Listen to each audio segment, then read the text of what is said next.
Hello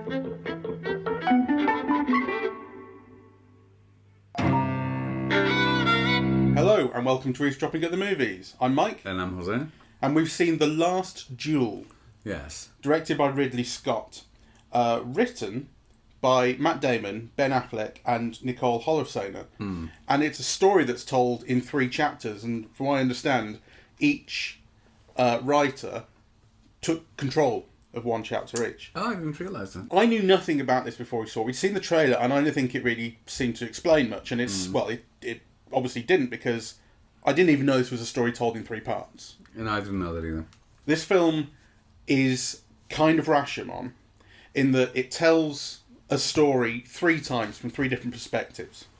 And it's ostensibly a true story, at least based on true events, which is what it says. And I think the history around this is reasonably well understood. The film is specifically based on a book called The Last Duel from 2004, written by Eric Jaeger, who's an historian. In France, in the 1380s, this woman claims that she's been raped by her husband's friend. So it's already tied up with questions of what happened, what people will believe, that kind of thing. And what we're being asked to do is go through these 3 characters. It's hers, her husband's, and the rapist's. Their understandings and recountings of these characters' pasts and the events leading up to and including the rape.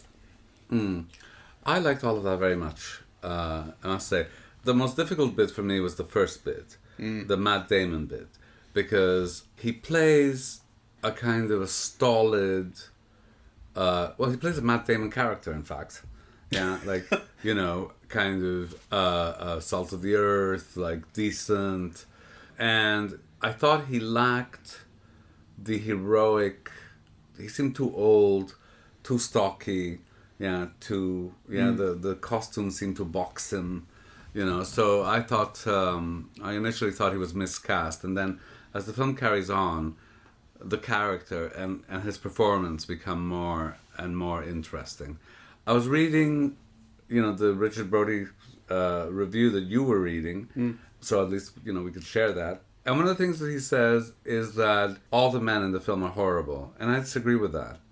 Yeah, I think actually it's almost like, almost all of them are understandable, let's say. I was going to say none of them are horrible, though I think kind of women will take exception to it, and if they're all, one does commit a rape and force himself on another. Though it's also kind of clear that in his eyes, that's not what he thinks he's doing. That's one of the most interesting parts of the film, but let's maybe not quite get onto it. Yeah. Yet. So it's a film that I began by finding a bit dull. I found it unbelievably dull. I know you did. I knew this was 2.5 hours long, and by half an hour in, I was checking the time and telling you, we've got 2 hours. I know. But that was before it became clear that it was this 3-part structure. And the moment that it changed, which was like 45 minutes in, and it did say at the start, the truth according to Jean at the start, chapter 1. So I should have clocked that. Yes. But then it was only after you got to chapter 2 eventually, and it said the truth according to Jacques, the Adam Driver character, and that's when I went, oh. Yes. Oh, right. Now this is interesting. I thought it was very interesting. I mean, I agree with you. When you went to me and you said another 2 hours to go, whatever, I thought, oh my God, it's true. But it gripped me, actually. I found it really interesting. There were moments that you looked at with dread. There were moments that you looked that were exciting and, a little bit suspenseful. I didn't know how things would turn out. Mm-hmm. It's beautifully lit. Like, there are scenes that you just think, the fireplace scenes with the candlelight, I think they're beautiful. I do think there's something slightly off about the whole thing. Do you mean visually? Yeah. I didn't like a lot of the look of it. I do like when things are shot by fireplaces, by candlelight, and I think those are the best looking scenes. Actually, I think one of the issues that I had with the look was a similar issue to that which I had with The Courier, the Cumberbatch film set in the Cold War that we recently saw, where I think it's a projection thing, where with digital projection, which I think this has to have been, blacks just don't show up as black. They're very bright. So in these scenes with candlelight, you should be getting this really deep contrast between light and dark, and you don't. It's actually like you're looking at a light bulb. I think I don't think it's the film's problem, but it was a problem. I found it very distracting, in fact. I didn't have that problem, and I liked that. But the rest of the time, I thought it was extremely grey, very low contrast. Atmosphere. Yeah, I thought that too. The film uses so much handheld camera or moving camera. Yeah, the compositions always seem a bit skewed or a bit off. So you never get like the sense that you're meant to get from a particular choice of framing and composition. So so there were things that I think that it's not great, yeah, but actually it did involve me in the storytelling. I found the differences in the perspectives from each of the characters to be really interesting ones. Well, I want to talk about how those differences are kind of expressed, because I think that is interesting. What I was expecting was individual moments to be reconfigured, and they are a little bit. So the one that kind of comes back 3 times, or one of them, but the one that's central to me at least, was when, after a long kind of history of feuding and suing and this kind of thing, Adam Driver and Matt Damon meet for the first time in a long time, and they put their differences aside, and that's when Adam Driver meets the Jodie Comer character, the wife. That's told 3 times, and in each one it's slightly different. So in the first one, where it's being told from Matt Damon's perspective, he's the one who says we should put our differences aside. Under the king, we all need to work together, something like that. And Adam Driver says, well said. Literally the opposite dialogue in Adam Driver's telling, and then in Jodie Comer's telling, none of that dialogue. Yeah. So I thought just because I think it's important. You also get the same thing about who saves whose life. Yeah, when in the Matt Damon thing, he saves Adam Driver's life. In the Adam Driver segment, he saves Matt Damon's life. Yeah, which I think is interesting. So there are these moments like that, and that's what I was expecting when I realised this is what the film would be. But actually, I think the more interesting difference, and I'm glad it actually doesn't do that very much, but the more interesting difference is almost structural. It's about what characters choose to remember and not to remember, what they leave out and include. So Jacques, the Adam Driver character, remembers all of these looks from Marguerite. Yes. And this conversation across the kind of buffet table at this place, and how it was flirtatious, and she was giving some back, and all this, and that's not something that, well, it's not something that Matt Damon would remember. He wasn't there for that. These were moments between the two of them, so that wouldn't be in his recollection. And then you get to Marguerite's recollection, and for her, she doesn't remember that table at all. Yeah. And the looks are her talking to her husband and describing how to operate socially and smooth out any problems. So you smile, even though you don't mean it. It's not flirtatious. It's a social lubricant. She's smiling at him because he's the historical enemy, and it's what you do. It's politics. The smiles do show up in different scenes, and they're reconfigured, but parts of it, the table, don't. And there are whole sections that either come in or are left out depending on who's remembering and who's telling the story. And that's why I think the scene that you mentioned, that I said was really interesting, which is Jacques' telling of the rape, is really interesting, because when he remembers this rape, he shows up at her door, he basically barges his way in, having used his squire to deceive her to open the door. She's alone in the castle. He chases her upstairs, and it is a chase, and has sex with her on her bed, and locks the door behind. The thing is, when he remembers all this, afterwards he explains it to his count, played by Ben Affleck, as, well, she was saying no in the way that you say no, because she's a lady. She has to offer I forget the phrase he used, but it's something like, she has to offer the courtesy, the excuse or whatever. Whatever, it's the courtesy of saying no, but really she means yes. And it kind of makes sense, but even in his recollection, the way it's shot and performed, it's a rape. Yeah. Right? But it's very interesting. I mean, one of the reasons why I think the film is so interesting is because it conveys both a perspective, on, the same action that's slightly different, but not too different, right? Like, you recognize the situation as being the same situation, right? But then also the film distinguishes between when the characters are actually telling the truth of their memory Yeah, and when they're lying about it. Yeah. And actually that scene with Ben Affleck is both. Yeah, it's like, he's telling his point of view of what happened. Yeah, but he's also, trying to excuse himself to his lord. Yeah, it's so interesting because it's so clearly, it's shown more brutally when Marguerite remembers it, but it is still brutal when Jacques remembers it. And I remember thinking, why would he remember it like this if he thinks it was, especially because afterwards he says we couldn't help it, right? And so when he says that, it so doesn't match up with the action that we've just seen from his perspective that I'm thinking, even in his own recollection, is he lying to himself? Can he possibly mean that?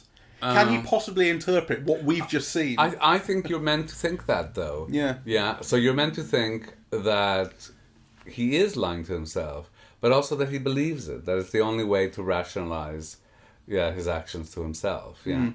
And that's where I think the film begins to be really, really interesting, actually. From her perspective, it's brutal. Like, she cries. She's kind of seemingly destroyed by it, or at least rendered powerless by it for a while. You see her world, which is composed of women, and other enemies, including her mother-in-law. You get to see all those interactions and all those potential betrayals that come out later. You see her strength as well, though at the same time, her position in her own mind and in society's mind is very clear. Yeah, she's always inferior. She's always bowing down to the husband. She's always managing the husband, and she acts completely differently when he's away. Yeah, that she takes charge of affairs. She knows what she's doing. She shows intelligence and discipline and work, right? And she manages everything much more competently than he does. But those gradations, those nuances of changes, depending on who you're next to, that are entirely kind of the outcome of gender differences in a patriarchal culture. I think the film is really good at kind of conveying them, and conveying them in a complex manner. I think it's a film without subtlety. And I think for me, it was a real problem that I felt emotionally distanced almost all the time. The only time I began to get emotionally involved was when Marguerite was telling her version of the story, and into the Last Duel, which I actually found quite exciting. You see, I think it is interesting, and what it talks about is interesting, but I don't want to mislead people into thinking that I think it does it well. I think what it raises is interesting, but I think that every scene is there to kind of tell you one thing. It didn't feel like, in a good film, and with a good screenplay, you feel like there's complexity to these people, that lines of dialogue mean two things at once, that they express something deeper as well as what they're actually saying. I don't feel there's any of that in this. I found a lot of it extremely predictable. You did kind of know, and this is something in Richard Brody's review, that he kind of says, when you see the rape the first time, you kind of know you're going to see it at the second time, and it's going to be... Of course, you need to see it. I disagree with him in the sense that I think you do need to see it. You need her perspective. He makes the argument that actually a better filmmaker or better film would not show it at all, and it would rely on... It's about testimony, whereas what the film does is it does fairly explicitly say, this is the truth, and it's hers. And it does that by... Well, I think that's a problem, and I do think that the way that... Yeah. The film announces it, the truth according to Marguerite, and then of course the letters, the truth, stay on. So it's like you're saying the truth of the movie is her truth, and that feels really, really blunt and unsubtle for sure. But I think the film does have subtleties. Well, we just talked about some of them. In the Adam Driver scene. See, I didn't see that as a subtlety. I saw that as something incomplete, or kind of not well thought through. No, because I saw it as a subtlety. Because I felt it was an inconsistency that, it may well be, you could look at it as an inconsistency in his retelling, or an inconsistency in, his head or whatever. But I think it's an inconsistency in the film, actually. I don't agree with that. There are things that surprised me in the film. In the first episode, you get the feeling, that Matt Damon's character is a real idealist who, who's good at what he does and who is wronged by structures of power in the culture that are against him. Yeah. By the second episode, you think, he's just too uptight, He doesn't know how to maneuver in society. He's constantly creating problems for himself, that don't need to be there. So the retelling is also a layering of each of the characters, in fact, not just, Matt Damon and Adam Driver. And part of the reason why I disagree with the Brody thing where he says, all the men here are jerks, is I think actually all the men are flawed, but you understand a lot more about them than, so you can't dismiss them as just all being horrible, because actually you get told quite a lot about them, both from their own perspective and from others, right? So the Adam Driver character, he's obviously like a schemer, and he gets close to power and he's kind of self-interested. But also, you get the feeling that, he's from a poor background. He's constantly the one who's got to give way to all of the others. Yeah, there are reasons why he behaves the way that he does. Until, the rape. I do think that what propels that action is not clear to me. I think it is all very basic. I'm just quickly on that Richard Brody, the way he opens with all these men are bastards, basically, and that's, I think, is the worst part of that review. I think it's a bit of a kind of cheap opening, to be honest. Yes. And wrong. But no, I mean, like I said, when it comes down to the complexity of the character, I found it predictable. So, like I said, the predictability about seeing the rape the second time would be, you knew it would be more brutal. It would be her telling of it. I feel like these things are going to come up. You know that there's going to be something about women not believing her. Well, society not believing her. I mean, so you're right, but is that due to a lack of complexity in the narrative, or the fact that the narrative over the years, particularly the last 5 years, has so solidified, around all of these issues that recur, men having an understanding amongst each other, kind of, women being raped, they're not being believed, the testimony being dismissed.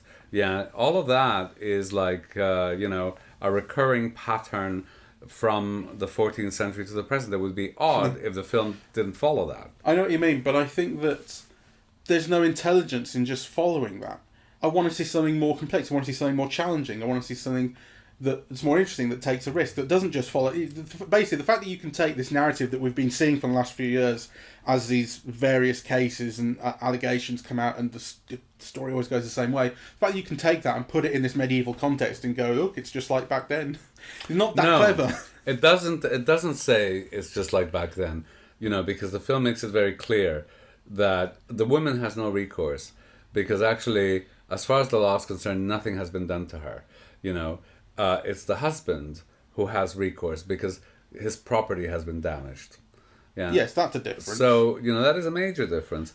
But we're talking about she doesn't exist in law. About who's believed, and what's the husband's reaction to being told, and what's society's reaction to hearing this, and getting your story. There's this thing about trying it in the public, basically, because you think you may not get.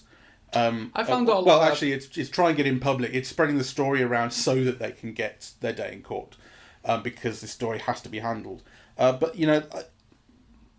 that is, I don't find any intelligence or creativity in just putting this in ancient clothing. The reason for, I think, putting it in ancient clothing is that it's a real story, right? And that it's supposedly played out in this way, and that it still continues to have the same patterns, and therefore has a particular resonance. I don't have a problem with that. I mean, I don't. And I did find the storytelling kind of interesting cumulatively. I also find it unusual. Yeah, I mean, it's a major Hollywood blockbuster about a woman being raped that takes, the women's side and gives her the final word. Yeah, I can't think of, many other films in which that's the case, and particularly when the woman is not the star of the film. Yeah. No, I did kind of like its ambition. I mean, it's certainly ambitious, and it's cost a lot of money, as I mentioned to you. It's cost the same as Gladiator. Yes. Also directed by Ridley Scott. This is directed by Ridley Scott. I don't know if we mentioned. I think Gladiator did a bit more with the money. Mind you, that's 20 years ago as well, so money was worth more. I mean, I am one of those people who, I mean, I don't know when when I saw the last Ridley Scott film I liked, to be honest. Prometheus, the aliens. I kind of like Prometheus, but he's had a whole run of films that were like, so middling to bad, like The Last Kingdom, which we were talking about. Yeah, we earlier. took Kingdom of Heaven. I mentioned because it's not a million miles away from this in some sense. Yeah, Kingdom of Heaven. But actually, give me a second and let me go through his filmography, because I think I've seen them all. And there's very little memorable. Oh, we saw. I'll tell you what I remembered. The Exodus, not Exodus, Scott and Kings. That's the other one. Oh no, it was Exodus, God and Kings. Yeah, that's what the name of it was. I like that. You like that, I think. We did The Martian as well, which was decent. Although I think what Exodus, Gods and Kings had, which I don't think this has, and The Martian didn't have, is a really strong kind of visual sense. Yes, I take it back. I really did like The Martian. I mean, for all the money spent on this film, there's not a single really remarkable shot. No, there isn't. So he did Matchstick Men, which I haven't seen, in 2003. Kingdom of Heaven, which ruled. 2005. American Gangster, Body of Lies, again, I can barely remember any of it. Robin Hood, again, I think that was the one with Russell Crowe. That's the one with Russell Crowe. It's one of the worst of the Robin Hood films. Then Prometheus, which I did like, but I liked it less and less the more I saw it. And then The Council, which actually I really like. Really seedy noir. So that I do like. And then Exodus, I like The Martian.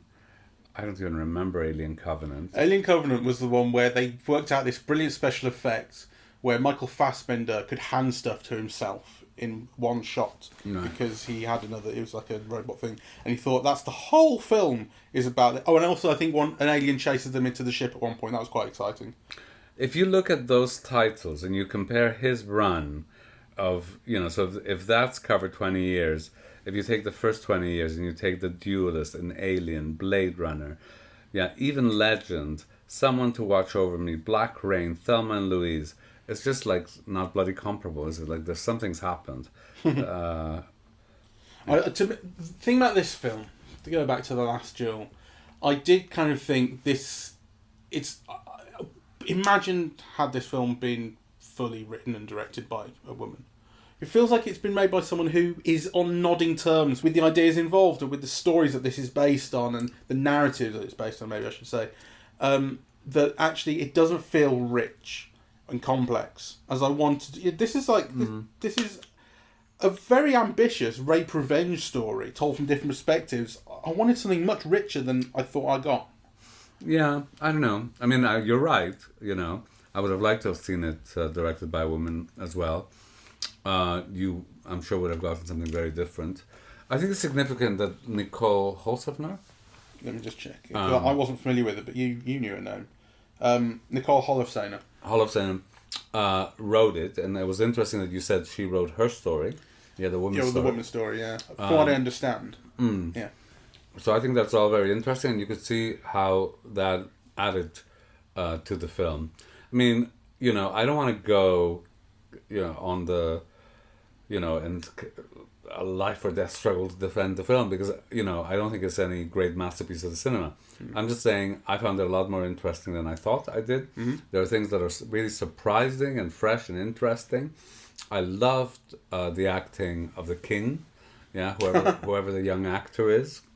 I loved Ben Affleck's performance. I think, you're seeing a Ben Affleck like you've never seen him before. He's like louche and slightly campy and light and playful and, I mean, I think, it's almost as good as he's ever been on screen because usually he's just like a big fat blank.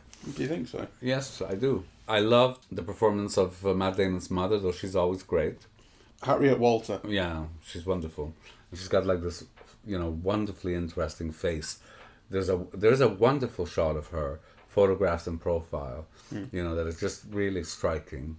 So, it's not without its pleasures and its charms and its delights and its interest. I do think that to me it is significant that a major Hollywood blockbuster is attempting to tell this story in as interesting a way as it does, right? Like I agree with you that it doesn't, that it doesn't succeed on some levels, Does it make you feel? Did it make you feel? It didn't make me feel until her story. Then it did, because actually, and that I think those moments in the film are really wonderful. You get the sense that this woman is imprisoned first, by her situation. She's nobody outside of her husband's property. Then her mother-in-law, instead of being an ally, is an enemy. And I did wonder of a moment if actually it wasn't the mother-in-law who had set up the situation so a rape could happen. And there would be reasons. It's a coincidence that she's left her alone on the day that he shows up. It's a problem in the film that it's a coincidence. They could have milked that in interesting ways. Then also the friend turns against her. So this is a woman who becomes increasingly alone, and who's got to rely on, the husband who, you get the feeling that Matt Damon has been considerate and thoughtful insofar as he's capable of, but he's got no knowledge of women, right? So she's got to rely on someone who hasn't even been conscious of her during sex to then save her life. So, this kind of increasing entrapment.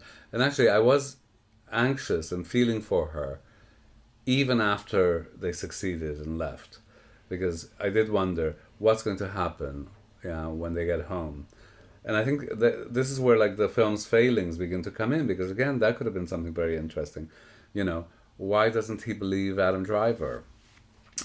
Whose last breath was, I didn't do it, right? There are interesting things that are not followed up on, right? So I expected something really horrible to happen to her after they got home, for her to be imprisoned or killed, or so I did. I would say I did start to feel. I think I already said during that third chapter, but it's kind of hard to remember where, to be honest, and it wasn't consistent. And most of the film, I felt, if you just wrote down what was happening in this scene and what the idea of it was, that actually gives you the scene. I didn't think that lighting, acting, camera work, anything, writing, was bringing out those anything more than just the information that was being imparted in this scene. It does feel. Read the plot on Wiki. You'd be fine. Yeah. Well. I don't quite agree there. The film had a lot of pleasures for me, though again, I think you're right that there are pleasures that don't necessarily add to the depth of the film, though maybe they do. So, for example, I got a real kick out of seeing the shots of Notre Dame being built. And also what surrounded it, the bridges and women washing clothes, and then you do wonder, is that just a setting card, right? It's like Paris, 1383. Or is it adding kind of more to it? And upon reflection, it did add a little more to it. It added, this is a different time. The women have a different place. The kind of, social structures are different. Power relations are different. And the reason why I feel that the male characters are also given a sense of three-dimensionality is because of how they are also fixed in the social scale, and the little power that they have, and the few options that they also have. Of course, many more than the women, and it's shown as being clearly patriarchal. And when the mother-in-law says, well, this is the fate of women, why don't you feel that, all the women who are soldiers rape whenever, all the peasant women, yes, kind of, what about them? To which Matt Damon's wife has no answer, right? And she has no answer because, I'm sure that someone of her class and position, the very idea of comparing herself to a peasant woman in the 14th century would be ludicrous. Yes, you are ordained by God to be superior, right? So no solidarity back then. Well, no, not. It's a way of understanding the world that is different, and I would have liked to have seen more of that. Right. Did she, for example, believe that the duel would be the will of God, that the outcome of the duel would be the will of God, or did she not feel that? To at least raise the question would have been interesting, whereas actually we never get the question. Well, there's raised. a line that vaguely suggests, although certainly the question of her being an atheist is just not, that's, everyone believes in godness, or at least they say so. Although it's not like richly Christian, but it's just that's the world they live in. But it's after she's been in court in her telling of the story towards the end, and she's informed that if her husband loses the duel, the whole thing is the duel, God will intervene in the duel, and whoever wins means that that person, according to God, has told the truth. And if her husband loses, and therefore she's lied, that she will be arrested and burned alive. And, you know, I'm sure your husband's told you that. And he hasn't. And so after that, she kind of decries him attacks him for it. And she says something like, now it's going to come down to which of two old men dies first. As if to say, like, God's got nothing to do with it. In fact, she even may say something like God's got nothing to do with it. Oh, good. That's like a line that's, you know, and said in anger. So, again, it's room for interpretation. Does she really mean that? Is she angry that she wasn't told about this? Well, she's clearly angry that she wasn't told about that. Yeah, but like, is that the only reason that she says that? Or does she actually believe, no, this is just... Though that, again, says something very interesting about her. So she's not at all worried about wagering her husband's life, but her own. Well, she needs her husband's life. I mean, again, that's made quite explicit, isn't it? She has no legal standing on her own, as you said. It's a chattel thing. Yes, but she needs her husband. She needs the husband to bring the case to court. Yeah, but that's different than saying that she's not afraid to wager his life. Oh, sure. But then, you know, as soon as she finds out that her life would also be forfeit, then, you know, so I think that's interesting. Did she know his life was on the line before she wanted to take it to court? Yeah, she knew that, of course, because the whole thing would be then there's a duel, right? So, yeah. I thought that was a question you were asking. Oh, no. That, that is, I think the film makes clear, you know, to everyone. What is a surprise to her is that her life will also be at stake or at play in this. So, so I thought, you know, I thought it was all very interesting. I thought, you know, the Matt Damon character was fascinating, the way that he changed, you know, from being like this idealist, you know, upholder of law and, you know, oppressed, you know, to being like somebody who's just too narrow-minded and not intelligent enough to see things, right, to being really hardened and even narrower at the end, yeah? Yeah, exactly. I mean, his character is a good expression of the difference between what you look like in your eyes and other people's eyes. Yes. And I think that the kind of general idea that in this deeply patriarchal society, that it's all about these two men, their fight. You know, 2/3 of the stories are their stories, their tellings, and it's about their history. You know, there's this thing about land that Matt Damon was promised as dowry, that Adam Driver ends up with, of this gift from the Count, and so he sues over that, and it's about this historical battle between the two of them. And that's, I think, what you see at the very end, after the duel, where it was a really weird... I mean, I didn't hate it. I didn't hate it at all. I thought it was interesting and kind of kooky that after the duel, they celebrate like they won the World Cup.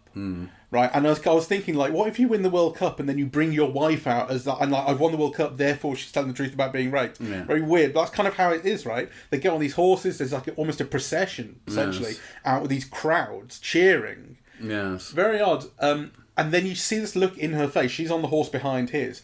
And he goes first, and it's about him. He's won the battle. Yeah. And in the eyes of society, he's won. Yeah. It's his victory. And you see it in her face. This was never about me. It's about them and their fucking manly fight. I think that's what's interesting about the film, because it is, you know, the film makes that clear. Yeah. Right? You know, so no, it's not at that point that you realise it, but that it's really well expressed there. Yeah. Yeah. I really also liked the way that the film presented the Adam Driver character. He's on the make. He is a liar. He is taking his friend's property, right? Like, you know, and it's a very kind of conscious thing. You know, he is playing her. He's obviously much more intelligent than Matt Damon. Yeah, he's been educated for the church. Yeah, but he is like a Casanova, a sensualist, and he lies all the time. Yeah, and maybe he lies to himself, and there's no question that he commits a rape. Yeah, and we talked about how, yeah, even in his own mind, what he has done is a rape. Yeah, but, yeah, he might lie to himself about what he's done. He certainly lies to everyone else very consciously and has no qualms about doing so. Right? Yeah. Unless he believes it. No, because those things, that is what the Viscount tells him. You must never on any occasion admit to any of that. Right? And that's what he does. And you see him do it right to the end. So, even though if he were a more believing fellow, he would know that in doing that, he is condemning himself to eternal hell. So, maybe the extent of his lying to himself includes that last moment. I mean, I think those are all kind of interesting questions. Because you see it played out in the media, right? All these young kids who, basically ruin a woman's life, and they have no clue that they did it. They didn't think they did anything wrong. They were just being playful. Their families don't understand. There's a whole discourse around that, which is very similar, I think, to the Adam Driver one. I mean, I think maybe this is a bit banal, maybe even a bit crude. I don't mean it like that, but I do wonder whether women who have been victims of rape, survivors of rape, whether they would think this is any good, whether they think this is interesting, insightful, expressive. Well, that's what we'll have to. I suspect not, to be honest. I mean, there are a lot more interesting feminist films on the subject, right? Mourir à toute tête is a Canadian film that's really wonderful. It's all shot from the woman's point of view. And that's a very imaginative way. When we were talking before about showing that rape, because actually you just see her point of view on the action. You don't see any of the men's point of view on it, right? So it's all about what's happening to her and what she's feeling. So I think by that criteria, I think it's probably not that interesting. However, I think, as a commercial, big budget kind of Hollywood production, which has given itself the goal of engendering a discussion on the subject, I do think it's valuable and interesting. Okay. 2.5 hours. 2.5 hours long. Well, yeah, I kind of... I found it more and more interesting as it unfolded. Well, it's true to say that it gets better as time passes. Those first 45 minutes are a chore. Listen, let me put it another way. Venom, what was it called? Venom Part 2. Let There Be Carnage. Let There Be Carnage was 97 minutes, and it was much longer than this film, and much less interesting, and much worse. This had better carnage, frankly. I mean, I complained in Venom 2 that there's a fuck all carnage and violence, which it promises. In this, you do get to see some blood, heads bashed in. I thought, at least, I mean, even though it's probably a bit fleeting, and you maybe I think all of that could have been filmed better. I mean, I do agree with Richard Brody that I wish it had been choreographed better. Yeah, I wish that you would follow the blows, the escape, how to maneuver in and out. Just they were made into actual scenes. You want them to be made into actual scenes, not just snippets. Not just bang bang, here and there. Which is all they are. They're just snippets. The film has got a lot of plot to get through, and it doesn't really give itself any time, despite the fact it's 2.5 hours long. It doesn't give itself time to do anything that expressive with. Actually, I'd say anything, but particularly with those, I think what you were saying was, they give you this very generalised impression of, well, life was brutal then, war is brutal. Yes, exactly. I do wish the action had been better. I think that is a main problem in the film, because kind of that would have been a more exciting way of weaving in, what is really a social problem film. Yeah. So, they knew how to dress up the period, but actually they didn't know how to kind of weave in the action, to kind of create different rhythms and different levels of excitement as the film progressed. So, and yet it was there. So, if it's there, you might as well do it well. Yeah, it does have that feeling. Certainly in that first chapter, it really has that feeling that I've complained about recently about and then. It's just a list of events. And actually, those only become interesting when they're recontextualised by what you see other people saying in their recollections. That first... I'm saying that's 3/4 of an hour of feeling completely aimless and directionless. Well, Until it was you a bit realise, dull, but I didn't feel as strongly as you did. I struggled. Anyway, thank you very much for listening. We are eavesdropping at the movies, and we are on Apple Podcasts, Audible, Google Podcasts, Spotify, SoundCloud, and YouTube. on social media. We're on Facebook and Twitter, and the website is eavesdroppingatthemovies.com. Bye-bye. Bye-bye.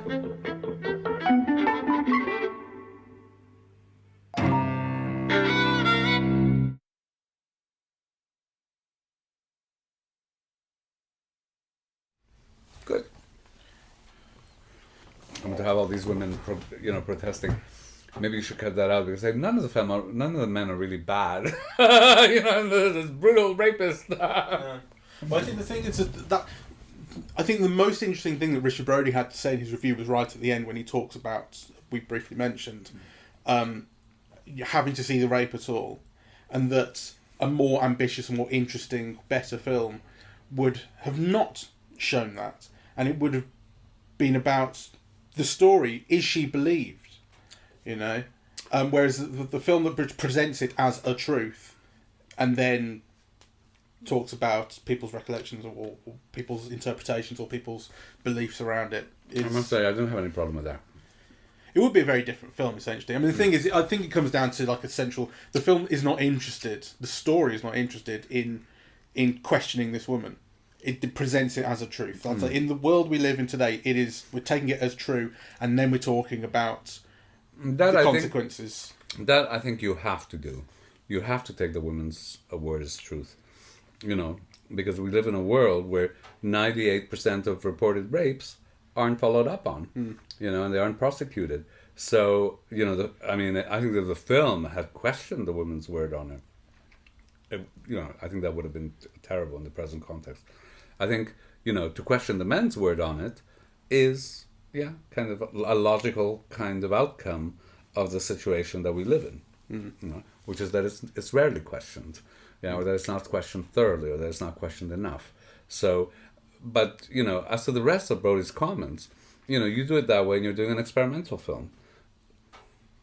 Well, not necessarily experimental, but more complex and arguably not as clear. I mean, if you end up with a film going, well, I don't know, then that's... Well, I mean, if you don't show it in some way, then the question of did it happen becomes like, a different kind of question, right? Like, becomes a metaphysical question. Well, no, not metaphysical, but it's like, the thing is, in alleged rapes that you hear about in the press, none of us have seen them, none of us were there. That's what the question is all about, is who do we believe and why or why not, that's what the film would have been evoking. So then it would have been all like telling and not showing then.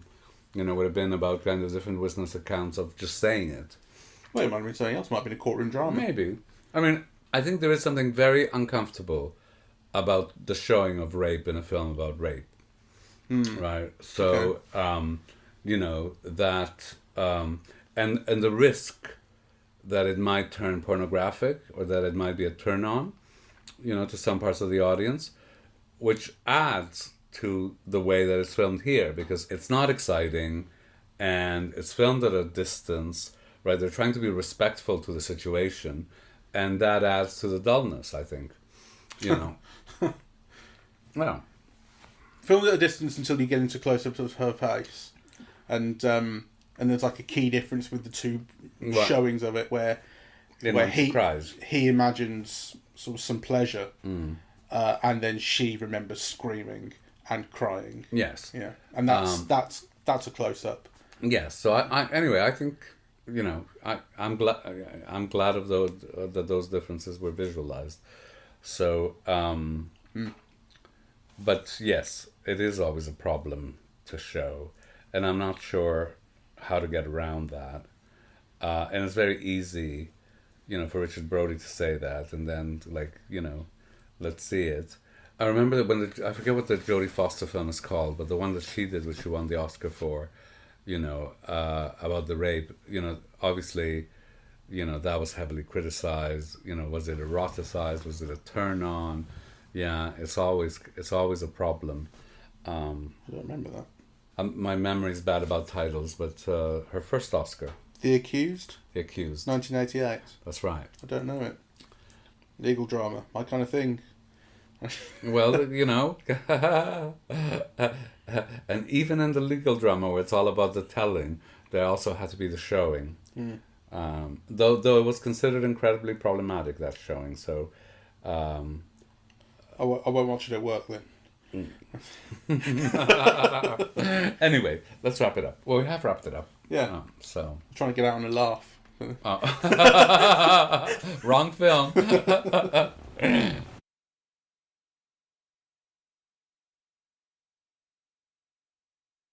I just quickly tell you the other thing I didn't like that I've just remembered, but while I can still record? There's another problem, which is, and this is also in Richard Brody's review. In fact, he mentioned this, but I still thought of it first. Is the actual dialogue, the writing? It jumps between crappy, sort of medievally sounding, people like not using contractions. They don't say don't, they say do not. I do not believe this. You will.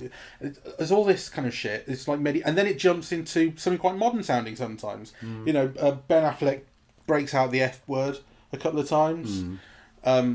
Matt Damon, I think it's a line that Richard Brody quotes. He says, "This is what I do," which is a real movie line. I think it comes across as being written by people who aren't that intelligent, who don't understand even the register they want to write in.